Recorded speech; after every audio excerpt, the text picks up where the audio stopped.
Hello and welcome to the roster Bonanza episode of 808s and B Fake. Um, so now that all the minor qualifiers are over, and for the most part, these teams have determined whether or not they're in the major. Let's kind of break down the four biggest roster moves of the scene. First, we're gonna start with Mousesports. Mousesports, kind of shockingly, I'd say, bombed out of the EU minor. I think they went out in like last place too. Like I don't think they won a single series or best of one or anything. I think you're right, yeah. Uh, and so due to that, they've decided to remove Chris J, their in-game leader and secondary opper, and Sticko, their hard support player. We don't have any indication of who they're going to replace them with right now, unlike all the other roster moves. But let's kind of break down why this happened. I was gonna say that the funniest thing is I just looked and even Optic got toured by Mouse Sports at this event. Like even Optic were shit enough to lose to this Mouse Sports team because it was I feel like there's a lot of different things that added up for this to happen. Like I think this roster did really burn out by the end because they were doing a shitload of events and it's I don't know all the stuff that was going on behind the scenes, but by the end of 2018, it seemed like pretty much every player in this team was slumping hard, except for like Chris J, who even Chris J when he's playing really well, he's not gonna carry you for more than a map. Like he's not the kind of guy who wins you a series. And when you've got Sunny in pretty much career worst form, Rops in career worst form, Oscar's inconsistent at best, it it seems in retrospect the like no one saw the blow up coming, but it's not surprising.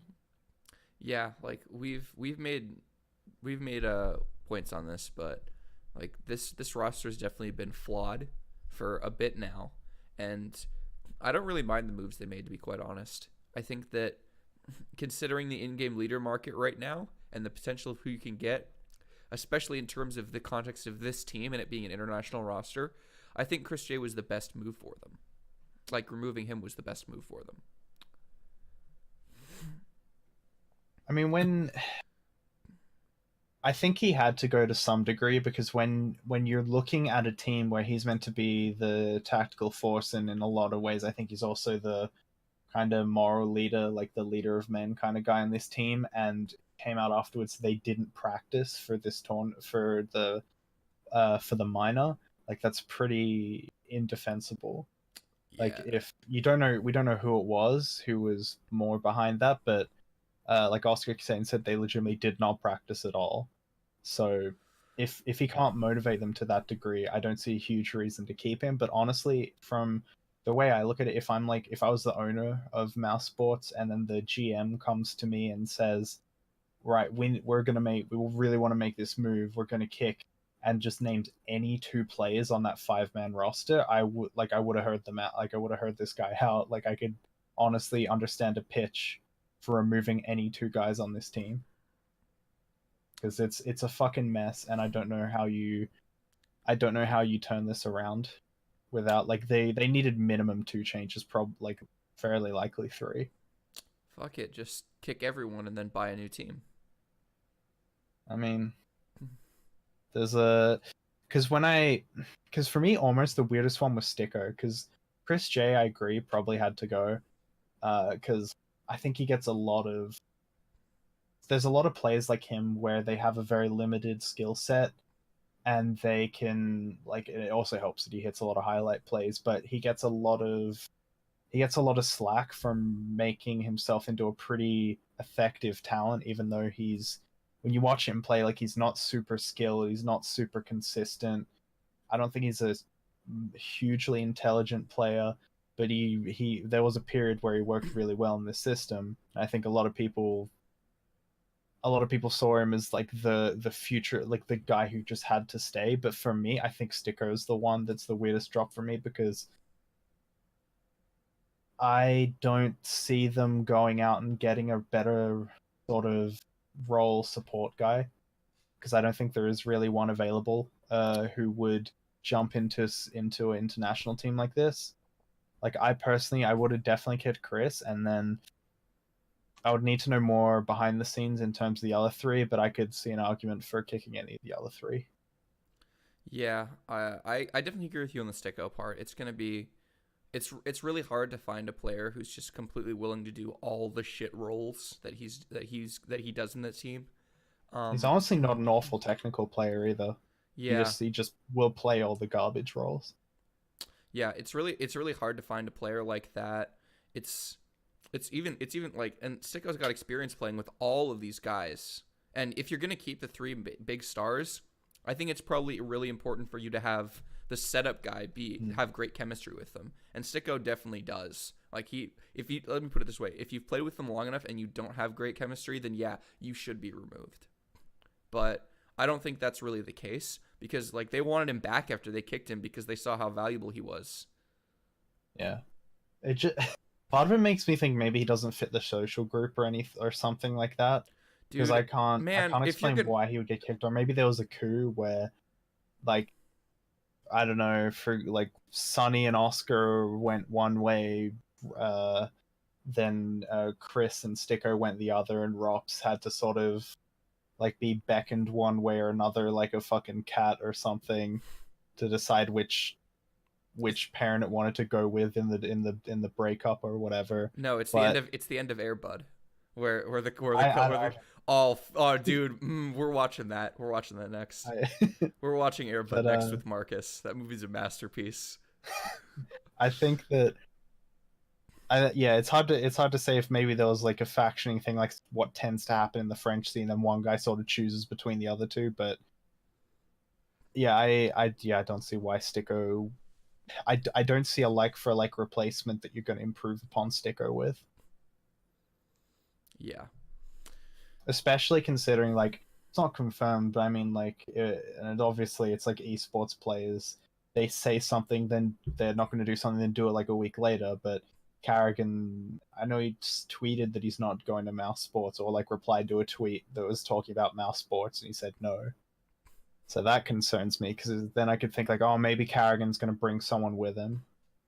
But well, the real question would be like, who's Kerrigan gonna bring with them? Like the obvious names that jump to mind are like, I don't know, like Kiyoshima's in Cloud9 right now. He's not gonna leave that. Cajun B's an Optic. That's not gonna happen. Because I don't think Cajun B and Kerrigan have a bad relationship because Cajun B got kicked before Kerrigan and Astralis. yeah, and I mean I think Carrigan when they kicked Cajun was a pretty obvious one. I don't think it was really. I doubt that created any sort of divide between the two, but I think that is in terms of if we're talking about who they can add. I think Carrigan's the dream, but there's a good chance they get stuck in. Like if I was Carrigan, I'm just gonna sit back and watch and try and start a salary bidding war between Mousesports, Optic, and North, because all of those teams would be desperate to get him right now because they all desperately need changes. They're all have dwindling faith in their in-game leaders, lack structure, and have like a lot of mechanical talent, and that's exactly the foundation that just putting Carrigan in your team requires pretty much. Yeah. Not that it requires much, honestly. You just need talented players, Yeah. and because he's an absolute wizard, he'll make them good. Yeah, like look at the fucking phase lineup before they got all the stars. Like the best player on the team was like arguably like Alu and Rain. Well, those were definitely the two best players, but like arguably Alu was the best player at the time. Like, come on. Like imagine your international all-star roster having Jacob on it. Couldn't be me. That's how I'll put it. Couldn't be me. So if they don't get Kerrigan, they're fucked, right? They're just fucked. They're like mini phase now, even. Yeah. Like the players aren't as good. There's not many options. Yeah, like the players aren't as good. They have an in-game leader crisis, and like they're not talented enough to bail themselves out of it. Like even FaZe, I highly doubt that they're going to be talented to bail themselves out of bad calling, because I don't think at the highest level of Counter-Strike, I don't think Nico's a great in-game leader, and it's going to hurt him. I mean, FaZe looked terrible. Like that. What was that event? I forget like what it's called. It was like the E-League Invitational. Yeah. Yeah, they won it, but they looked terrible because I don't think there were any good teams at that event. Like, No. I am not sold on the Cloud9, especially Cloud9 with a fucking stand-in. Hell no. Like we looked at Like, we I'll looked put it this way: I don't have any teams from that event making it through the minor, all the ones that are. How many of them are there? Whatever. But I don't have Cloud9 making it through the first stage of the major. the round of 24, yeah. Yeah. Yeah, I wouldn't either, to be quite honest. Um and And I guess FaZe I is guess probably going to bomb out a round of 16. Like I don't have much faith in them right now unless Nico and Guardian just hard carry the fucking it's shit gonna be a out of super them. hype implosion though. Like, it's gonna be Oh really yeah. like, we'll probably get a shitload of drama, and there'll still be really sick clips coming out of the games. But I think I guess the overarching point of this mouse situation is it's such a fucking mess. Like, it's such a huge mess, and it's like to the point where you don't even have like a direct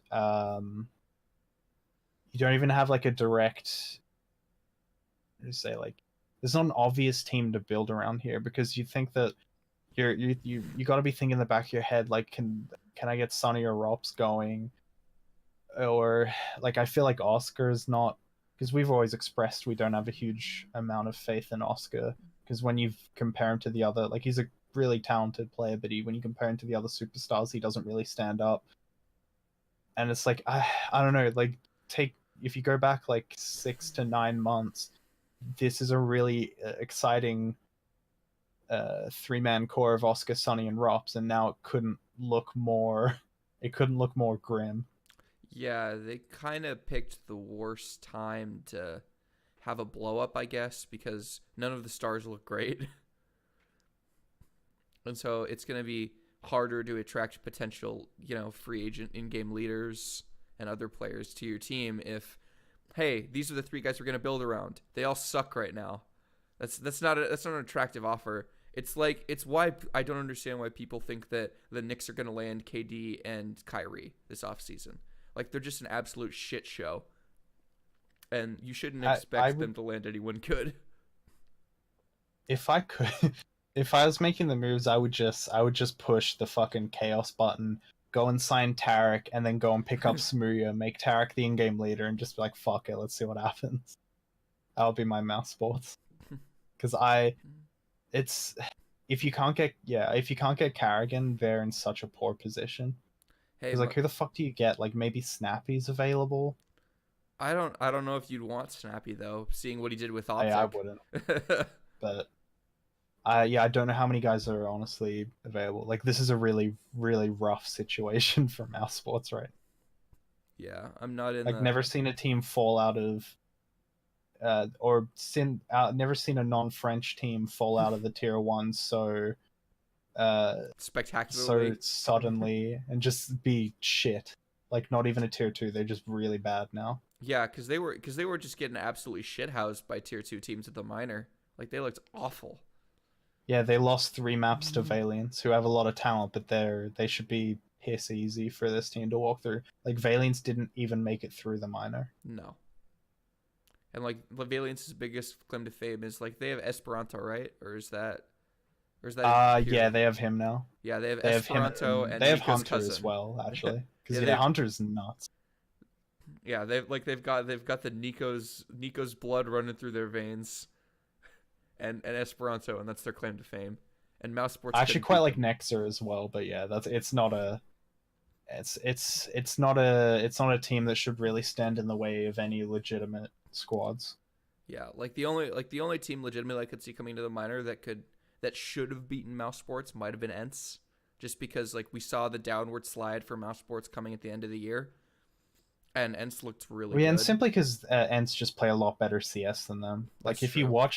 watch like an Ents T side, you can see the amount of structure and how hard they've worked out of the in the scrims, and, like, sort of in the, I don't know what you call it, like, out of the server sort of thing. You Yeah, like can the you can see theory how much crafting prep goes stuff. into their game. Yeah. Whereas, like, Mouse Sports, it was always a little chaotic. Is that kind of it for Mouse Sports, or do you have anything else to say? Because it's basically Yeah, I don't know. Fuck this team. Like, you just got to throw a blank check at Carrigan, because if you don't get him, I don't know how you come back from this. Yeah.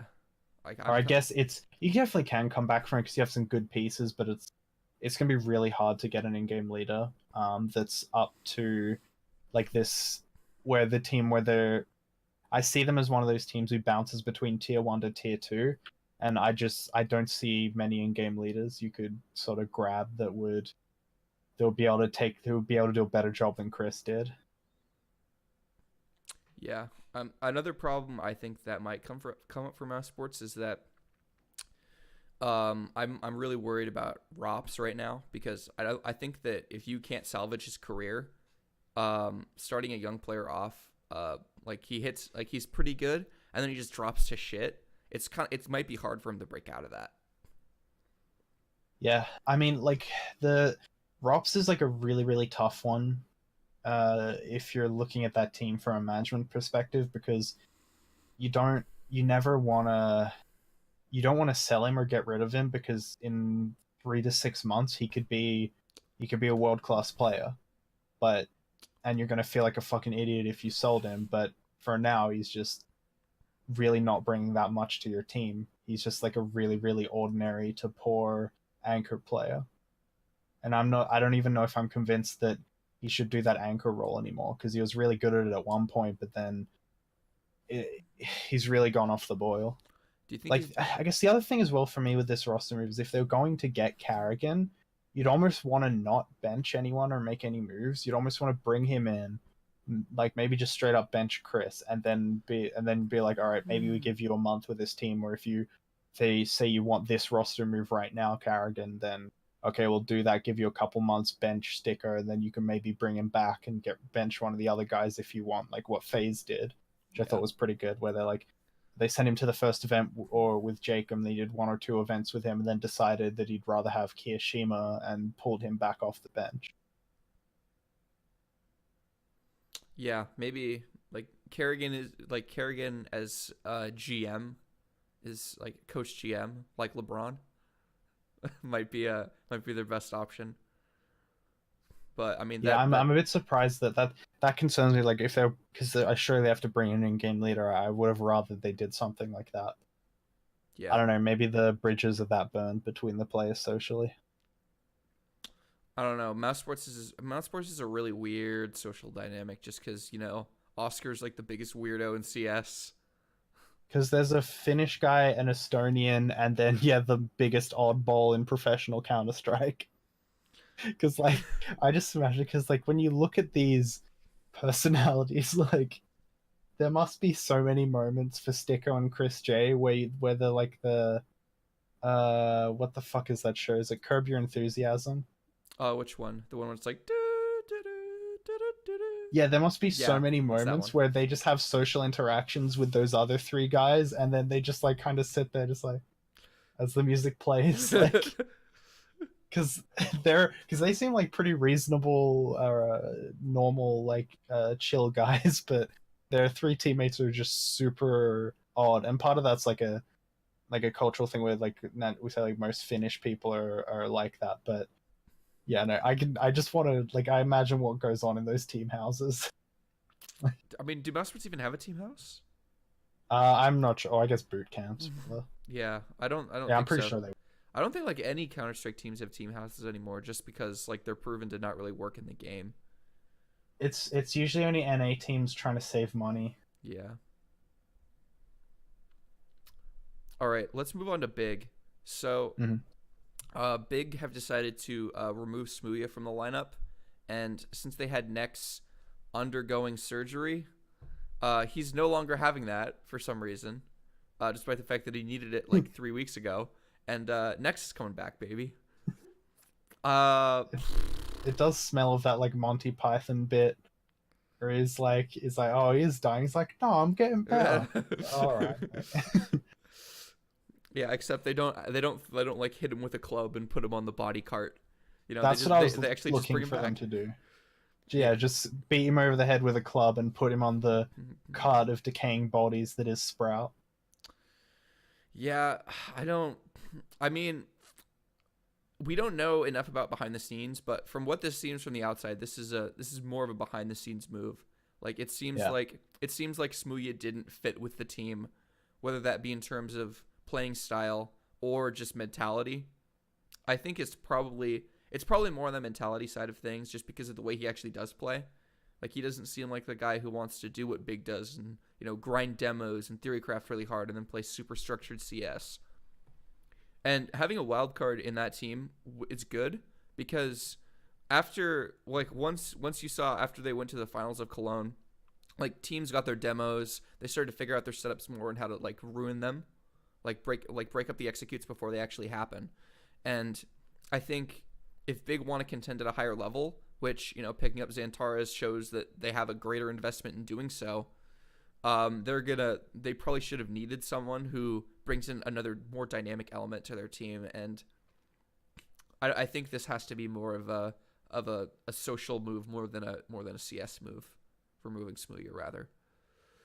I mean, so coming at it from like both sort of roster moves, like I'll say the first one, which was when they bench next and they bring in Xantares, like that's a sick roster move. Like I think that's one of those situational moves where if the opportunity arises, you have to take it, because I think apparently he did turn down FaZe at some point. I think he has gone to this team because I believe Gob has Turkish heritage, so he Yeah, he probably does. speaks Turkish, and then makes it a bit easier for him to transition. But Xantares is such a fantastic individual player. Like he's very obviously like a fantastic player, and he started, and now he's sort of lost that online attack that the rest of Space Soldiers have struggled to ditch.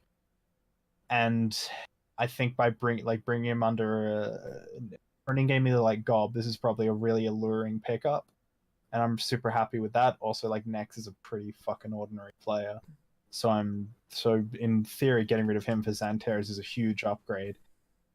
When they bench Smooya, for me, I'm not surprised. Like with all the stuff he'd say over the months about him being upset in the team, or why don't you like, or getting kicked, or they should have 5 Germans, or weird emo shit like that he'd tweet.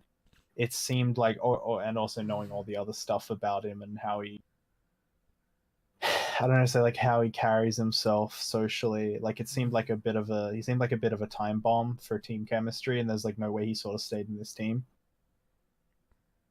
Especially, and I mean, like I think a lot of people seem to be a bit seem to think that they lost a bit of balance when he left. Like they're a bit too predictable, but I don't know, man. Like I still think Tabson and Xantares are really fucking good players, and they might not be as straightforward, aggressive playmakers like Smooya was, but I think they can both do that to like a pretty strong degree. Yeah, it's just that I really don't like Nex. Yeah, but I think this is one of those moves where there's a good chance they cut Nex in the near future. Just the fact that he was initially on the chopping block, and I think like, I mean, let's be real, there's probably a good chance he wasn't injured. Like they Oh yeah. just kind of said that to get around some of the abuse, or like lessen the blow. But I think that tells us that they're at least looking to maybe put him to the bench. The problem is I don't know who they necessarily get. There seems to be a lot of guys you could gamble on.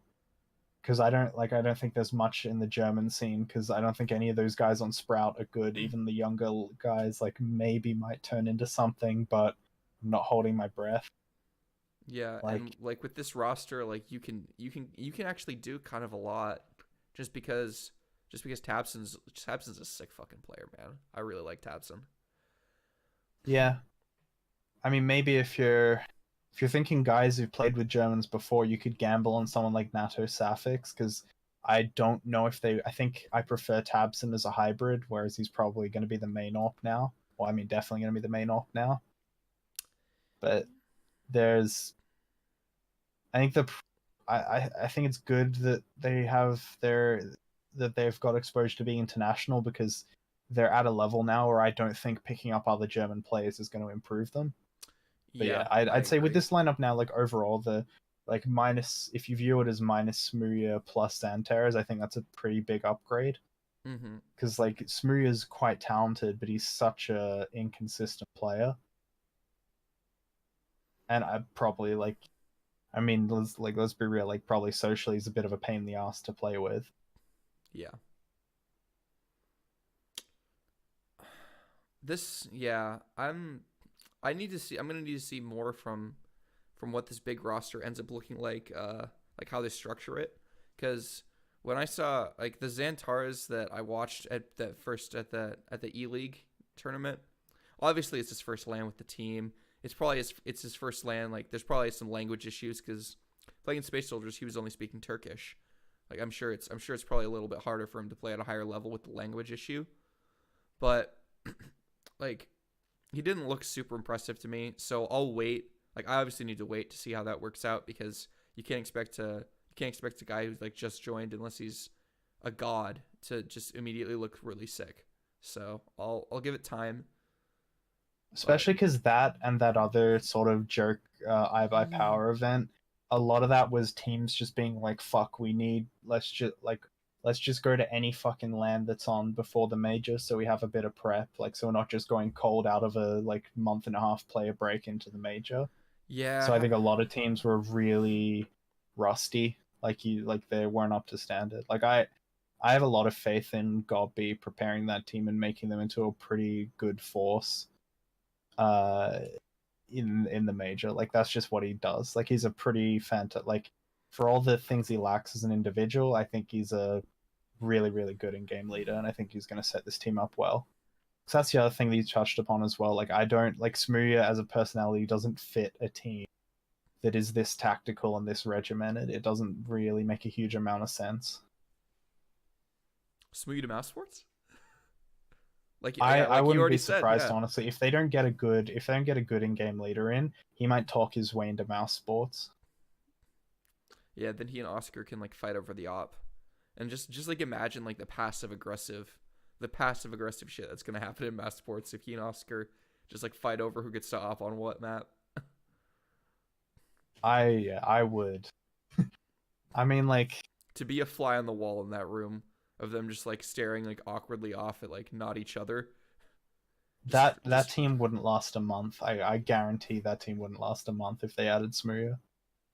Like they would make it would either he would be out or like at least another two players would leave. So I can see him ruining teams because I think I don't know if there's much of a future for him at a high level because like it's pretty astounding the turnaround that Simple had in his career. I don't know if this guy can go through the same change like the same improvements as a person. well, there's two things with that. One, simple like it's ridiculous that he got the turnaround, but that's because he's so transcendently talented that you almost have to take a Yeah. chance on it. Like Smoothie is not simple. He's not even fucking in the same stratosphere. Like there's no reason if Smoothie's gonna destroy your team chemistry, he's not skilled enough consistently to make up for it. That's why Simple kept getting chances. It's because he's just a god. Like Smoothie's not that, and so It's it's the, also that it seems almost more calculated with Smooya because like it seemed like Simple was like just a huge cunt to everyone, whereas a couple people had touched upon this point that Smooya like Smooya if he thinks someone is on like a pretty much like a peer or lower than him, he'll just bang on them nonstop. Like he doesn't give a shit. He'll treat you poorly. He'll badmouth you to anyone. But literally every player, like every sick player, all the tier one players, he cannot stop just trying to lick their balls. Like he loves, like he keeps like just filleting them on Twitter and that sort of thing. Because like obviously like I think he wants to talk his way into like that's why I'm thinking mouse sports or like there's a bizarre situation where he gets into phase somehow for like a 2 weeks or something. Like he, like the trend doesn't work out, and so they're just kind of cycling through players and yeah, like that's I mean like as I think that's his scenario where he's like, yeah, if you just keep, if you just keep like Twitter filleting all these tier one talents, eventually one of them's gonna take a fucking gamble on you, which honestly would have worked in like 2014 when everyone just like where everyone just seemed to keep roster moving for their friends. But I hope now in the era of GMs and coaches controlling rosters that never happens because I'm not a fan of Smooya. Like even if you take all the social stuff out of it, I just kind of I'd from like me personally, I would much rather have a very very solid, reliable AWPer than these very flashy kind of guys. You Like think like in the past, I've been very critical of Nifty, and I think that's exactly why. Because I it's a role where like there's more than room for streaky players, for wild playmakers, but I don't like it in the AWP role particularly. yeah. So I want a very stable guy who I know what's. That's the other thing. Like Gobby seems like the kind of guy who wants those like very known quantity players where you know the output they're going to give you. They're not going to be like wildly above or below when you're expecting here. I think actually this is a great transition into our next team because speaking of streaky opping and players who are either wildly above or below their general output, let's talk about the roster move that Team Liquid made. So Team Liquid have removed Taco and I think probably against their will let Zeus go as their coach, and now they have Adren and Stewie 2K as their fifth. Adren's their coach. Yeah. The weird thing about this Team Liquid roster is we've seen it play, and it just won a LAN. It won the iBuyPower LAN that was really really not great quality wise. This is also a chance for us to get horrific. Yeah, it was a really bad LAN. So it's going to be the worst LAN of this year, and it's not going to be close, unless Face It get the next major. So, but like this is a chance for us to get our excuses out about why Astralis didn't beat Team Liquid. But watching the game, watching Stewie 2K in this team, so it seems from everything that I saw that Stewie's their opper now. Like Nitro doesn't pick up the op as much anymore. It's mainly Stewie on the op, and I don't really like it because I see these plays that Stewie's trying to make with the op, and I don't like it. Team Liquid as a team has a history of setting up op players relatively poorly just because they've generally based their team around riflers, and I think that having an aggressive playmaking opper is probably the absolute worst thing you can do for Team Liquid because your playmakers are going to be on the rifle. Your playmakers are going to be it's going to be Naf, it's going to be Elige, it's going to be Twist. I don't think that having the potential to sabotage your economy by having Stewie on an op, and even like some of the plays that he made in the tournament, there was one play he made on Inferno where he's holding bottom banana as a terrorist with the op, and they smoke off the bottom of banana like Astralis generally does so they can get more aggressively into banana. Stewie pushes through the smoke once he sees it coming, and he's totally cut off from everyone, and that's the last thing you want your opera to do. I don't really like that they've made him an opper in this team, but at the same time, I don't see how else you're going to use him because I think there's too much role overlap. I think he's going to take away too much of the kind of the space from your star players, your actual like potentially elite players, because I don't think Stewie is a potentially elite player. Yeah, when I look at this team, like I understand the upsides of Stewie because you get a guy who he has a shitload of determination. He has that skill set where he has that way about him where when you really really need to get into a game or like get into a T side where you just need that first fucking round, like sometimes he can often go and get you like those 2 entries, unlock a site for you, win you that round, and that's really great. And there's a way about him where he has that really, I don't know how to say it, but like he's super competitive, determined guy, works pretty hard, like hard worker, but I don't know if he brings very much that you didn't already have on that team, and I don't know who's going to do the stuff that Taco is going to do. Like I don't know if you have many guys who are going to do the bitch roles. I guess their idea is Nitro is going to be that guy. I foresee them probably, though Stewie did pick up the ult more, I foresee them being more of a rotating thing because legitimately every player on that team can AWP besides maybe a Liege. Yeah, I've never seen a Liege op before, so Yeah, but I think everyone else might throw it around. The problem now is that I think people are going to really overrate this team heading into the major because like obviously they can win the major because they have a shitload of talent now, and they're already starting with a really really fucking good team, like an elite team, second best team in the world, where the only reason they weren't the first is because they coexisted with the best team in CSGO history.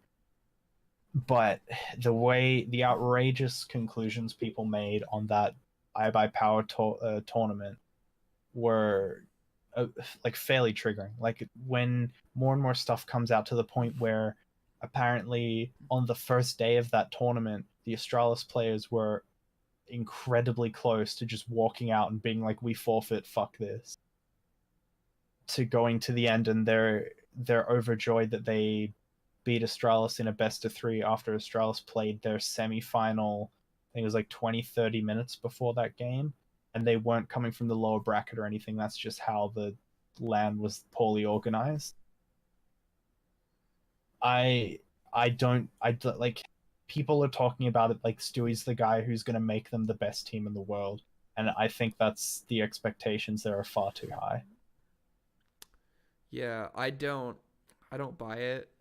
I've I don't understand why Stewie keeps joining these teams that well, I understand that he wants to win, but he keeps joining these teams that have these already like they have all the star players. And in theory, you'd want Stewie to be your star player, right? If he's so fabulously talented, if he's so Yeah, skilled. he's not a role guy. He's No. wasted in that. Like I Yeah. think that the problem is all the roles that he could play in this team. I think there's legitimately someone better at it. Because if you're talking about a playmaker, I'd prefer NAF. If you're talking about an AWPer, I'd prefer Nitro. Like in game leader, I'd prefer Nitro.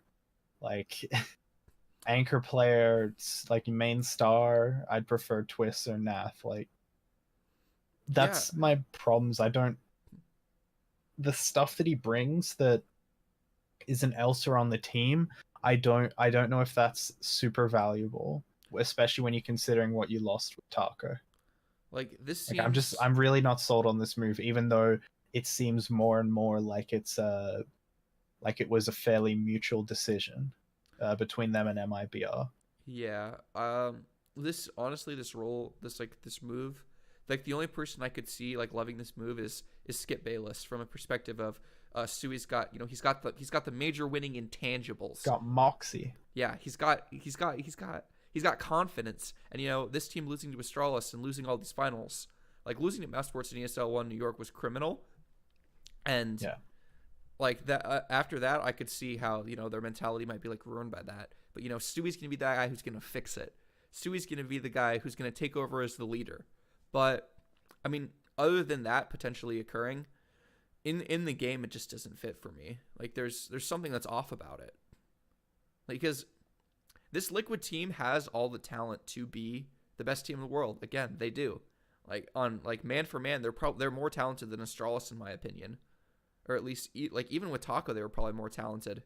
But like, man, it just doesn't work. Like Stewie always the past two roster moves for Stewie, it's been him adding redundancies to teams, and I don't see how that makes you a better team. I'm worried that Team Liquid might go the way of MIBR because of it.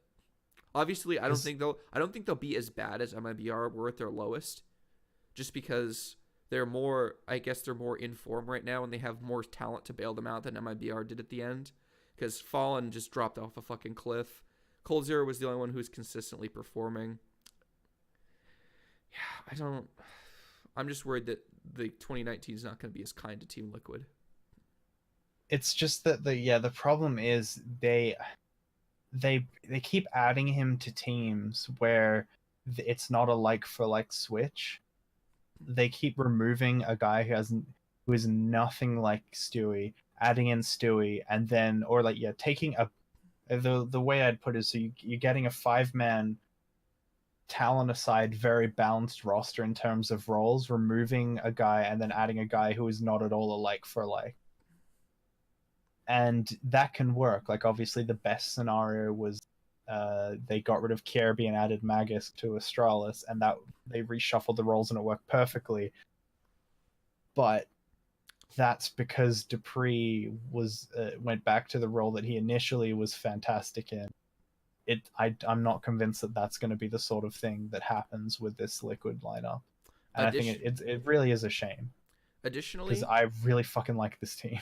Additionally, with that Astralis move, adding like exchanging Kirby's aggressive playmaking with Magic's like incredible consistent like rock solid performances and consistency, like with a tactical style, and like truly great star players, that's an awesome move because like you said, it frees them up, and like Magic's skill set obviously fits great into a tactical system. Team Liquid are a tactical team. Like Stewie's aggressive playmaking doesn't work in this team. At least in MIBR, like they play a more free flowing style. Like that makes sense. At least that makes more sense than this. Because Team Liquid play pretty structured. I don't think that Stewie throwing a wrench in it might be even worse for them. Well, the other thing, so if I am to like the other thing is, so I watched those games. I didn't think Stewie was super good at that tournament. Like he was very good on that Dust 2 map, but overall, I don't think he was that impressive. Like his stats weren't super good. So if people are to make the argument that Stewie is what makes them the best team in the world, that elevates them, it has to be purely on intangibles, because it didn't show up on the stats sheet. It didn't really show up in the server.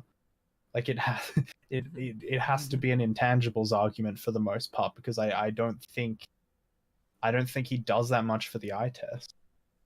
And that's I'm really disappointed, because I think they could have made some really interesting moves. Like I could understand kicking Taco, but I feel like there's better players you could have brought in. Like even if they went for Sticker, that wouldn't have been like a bananas move. Yeah. But I mean, I guess on the bright side, I think Adren is a really fucking smart guy who, even when Adren used to play a long time ago and he was pretty fucking poor, everyone talked about him going to coaching, because if you ever hear him talk about the game or break stuff down like he used to on his YouTube, he's a really fucking intelligent guy who understands the game to a high level. It's just he doesn't have the mechanical skill, and he's not as good. He's generally not an exceptional in-game leader, because I guess there's something different about having the whole game out in front of you. You can look at everything, break it down, and then like being in a game, things are happening everywhere and you have to sort of make sense out of all this different stimuli, and that's fine. Like that's pretty okay for a coaching role. Yeah. And it's weird that's taking this on to get there, but I think that's a good move. Like I think he can improve this team. Yeah, I agree. My only quandary with that is like Zeus is like a fucking excellent coach. Like Zeus is a truly world class coach. So I think he was gone already. Like I think he wanted out. So I could see it's that. not Like, necessarily a minus Zeus plus Adren. It's a like we need a coach and we got a really good one. Yeah, that's fair. But I don't know. It's just like obviously the guy who leaves and the guy you're replacing, like it's gonna be hard to disassociate that for anything. Yeah. Like when you have to replace someone who is truly excellent for your squad, especially when 4 of the 5 players, like they're gonna get both sides. They're gonna get both coaches. Like they're gonna be able to determine which coach they liked better, and there might be some issues just because I don't know if has Dren ever coached before, or is this his first like opportunity? He might have done a little bit at the end of Team Liquid. Maybe, I'm not sure. I don't remember off the top of my head, but yeah, like obviously, like when you watch his streams and shit, it's not just that he knows a lot about the game. He's really good at communicating it.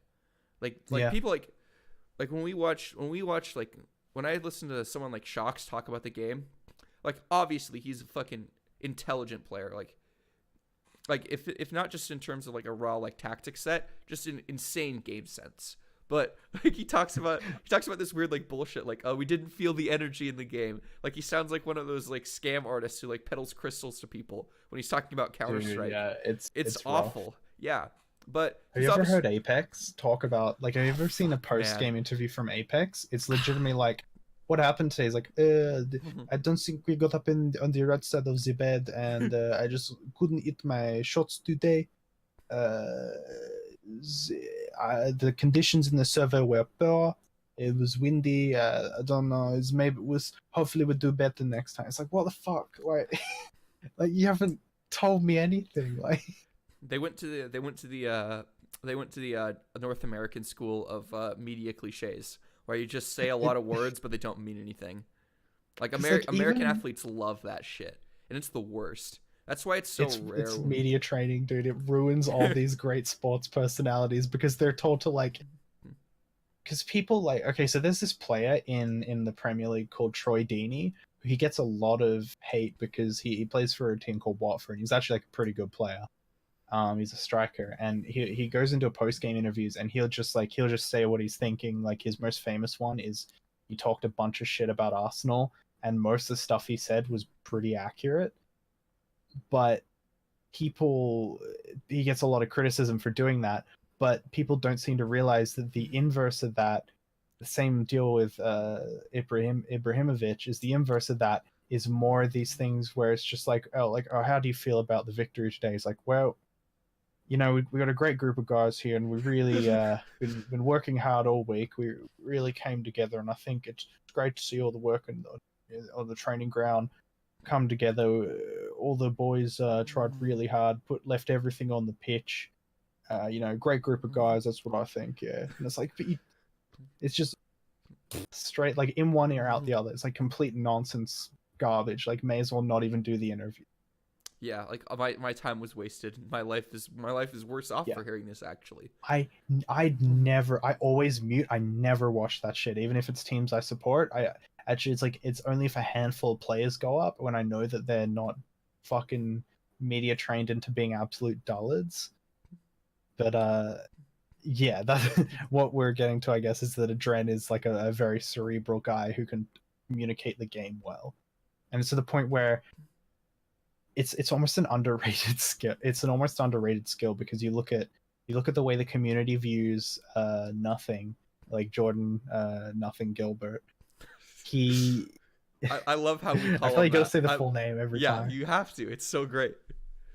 But like when he's like, people think that he's like this cerebral. He's just like this genius who somehow hasn't cracked it at the top at the tier 1 in CS:GO.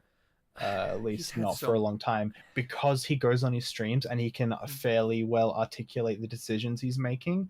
Whereas like people don't realize that the decisions he's making is like what every single pro player is doing. It's just that a lot of them can't articulate it, and a lot of them do it in a instinctual sort of manner. Like he talked about Shox, he's a great example. Like you watch him play, and he reads the game really well and understands the game really well. But yeah, when you watch him play or hear him talk about it, it's not as calculated as like a lot of players. And I don't think he could necessarily illuminate it all for you, especially not in like a second language. But it's for like a huge number of players, it's hard for them to tell you exactly what they did. This is in all sports. Like there's so many great footballers who couldn't explain to you all the decisions that go on in their head when they're playing the game. Yeah. In short, good coaching move just because they had no choice. Bad player selection. That kind of sums up Team Liquid right now. Like fantastic talent, but I don't see this team working without another roster move because it's just not balanced. Also, please, I love 4 out of the 5 players in this Team Liquid team, but I don't want them to win the major just because. Can you imagine what would happen if Stewie won 2 majors? Do you know how people would treat his career, despite the fact that he's been like arguably the worst player at both major runs? Yeah, I think he's the least integral player on this roster, based off the small sample size, and he was arguably the least integral player on that Cloud9 team. Yeah, at least when they won the major, because Yeah. overall, like Skadoodle's the worst player on that team. It's not close. But even then, Skadoodle had more of an impact on that major because he had a really sick final. Yep. Yeah, that's exactly why Stewie was like the least important more player. useless than Skadoodle. Like That's man. Is there even like an object that you could like describe for that? Just like a more useless object. All right. Let's get back on track here. Let's finally pivot to MIBR. Now that Tarek and Sui are off the roster, and they have a coach again. So after removing Tarek and Sui, they picked up Phelps from whatever Brazilian team that he was on that didn't deserve him at all, and they got Taco from Team Liquid, and then Zeus came and joined them as well, returning after leaving them when they won Cologne. So they after MIBR realized that they needed a coach, they were like, Yanko doesn't really work for us. Let's get the guy who we won 2 majors with. You think? I do like this scenario in which like Zeus comes in and he's like, oh, you know, like they're like, oh, how are you doing? He's like, oh no, it's sick, just been part of a tier 1 team for the last like year. What have you guys been up to? Like, because he's got like walk into that house like doing the that like Conor McGregor fucking like walk like that shit like a huge baller like I really like this move for them. Honestly, like the only thing I can think of, like imagining Zeus walking in is like, you've seen clips of Vince McMahon just like walking into like the WWE ring. He's like, yeah. Like Conor McGregor stole it from Vince McMahon. He stole Vince McMahon. Oh, yeah. He stole Vinnie Mac. It's called like the Money Man Walk or some shit. Like I don't remember, but yeah, that's how I assume him entering that house, because at this point, and it's kind of cool because he can sort of demand a lot more respect from that team. Because he can he can just be like, oh, like, okay, cool, you guys enjoy tier 2, you guys enjoy tier 2 because I don't. Yeah, but the interesting thing is, it's not just that, oh, they won majors with him and they didn't win any without him. It's that he consistently just beat their ass when he was coaching Team Liquid. Like MIBR's record against Team Liquid was dog shit, and so he's just like, listen, I know you guys better than you know yourselves. So let's get down to business and fix this team. It was a narrative that was kind of lost almost, is that like, yeah, he was just dicking that MIBR team every time they stepped up against Liquid, especially because like MIBR seemed to want to scrap a lot, and Liquid aren't necessarily the best scrapping team, but they have like a shitload of talent. Yeah, so if you're not on form that day and you decide to scrap with them, you're just absolutely gonna get bodied. Yeah. So, adding Phelps, this move had to happen. It was going to happen eventually. Like Phelps is the next star player of Brazil. He's probably going to end up taking some of Fur's roles because he's Fur but younger and with a higher ceiling.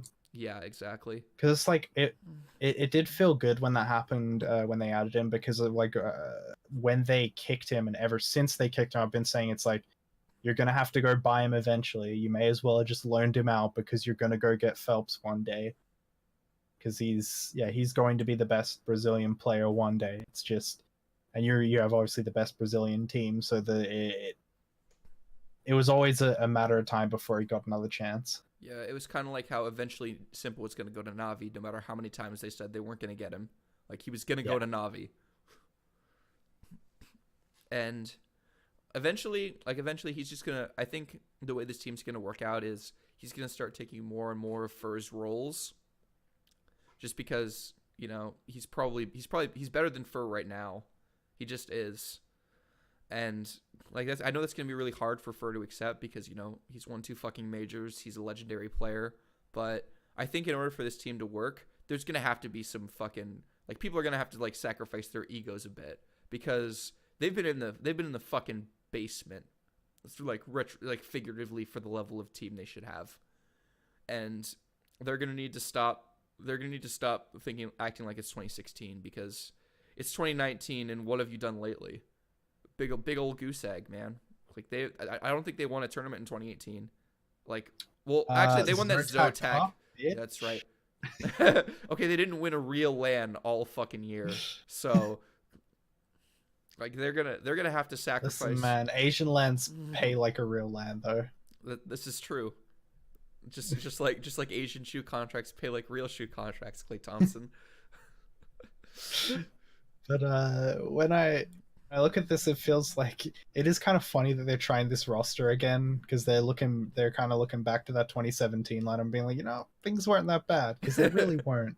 Like they didn't have that many problems. Like they didn't really seem to get on with Phelps, but he was very young back then. He's still how old is he? He's I like think he's like 20. 19, maybe. Oh, he's 22 now. Oh, But okay. he was a he was a young fucking dude who was getting his first shot at a big team, so I can understand why maybe he'd be a bit harder to get on with.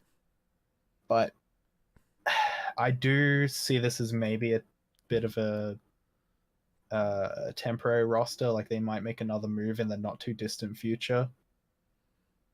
But on the way I see it is, I guess you're still keeping like Coldzera, you're still keeping Phelps, you're still keeping Fall, and you still got three really, really good pieces.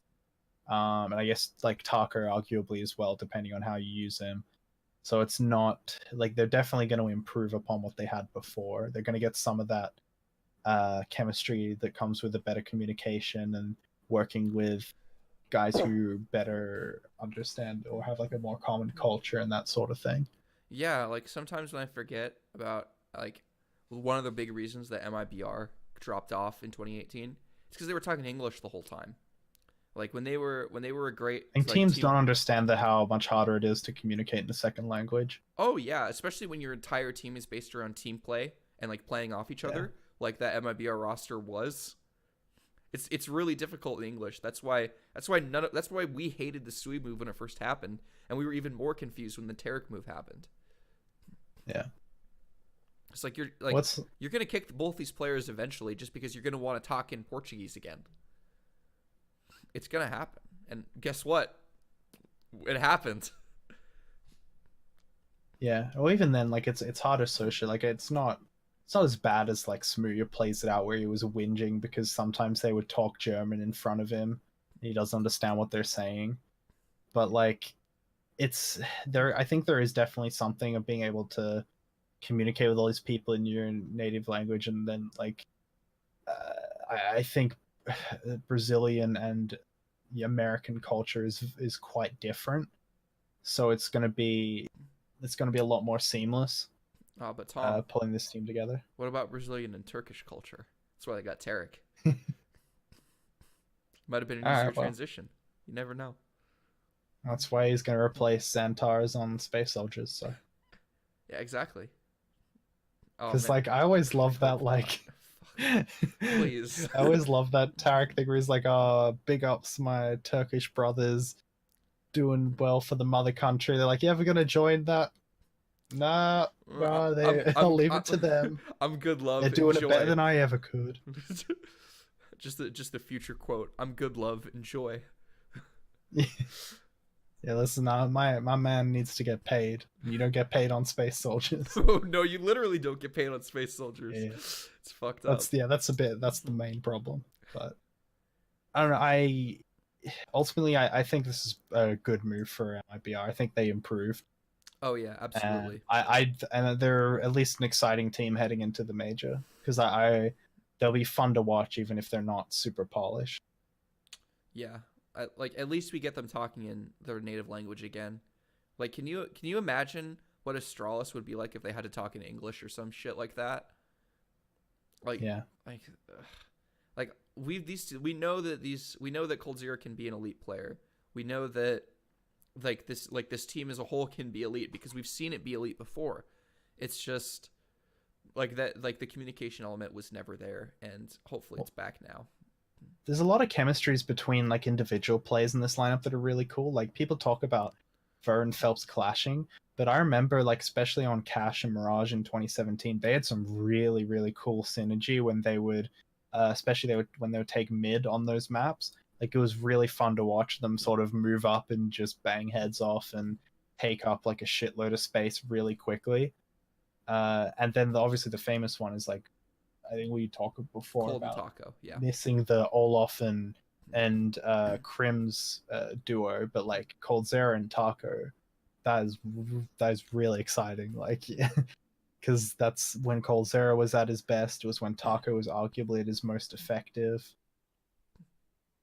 Yeah, hopefully one of the problems with Taco, like near the like when he got removed, was that like he kind of took like way too much criticism to heart, because like Brazilian fans can be just fucking brutal, especially when like Taco wasn't putting up numbers, but like not just not putting up numbers, like putting up really bad stats.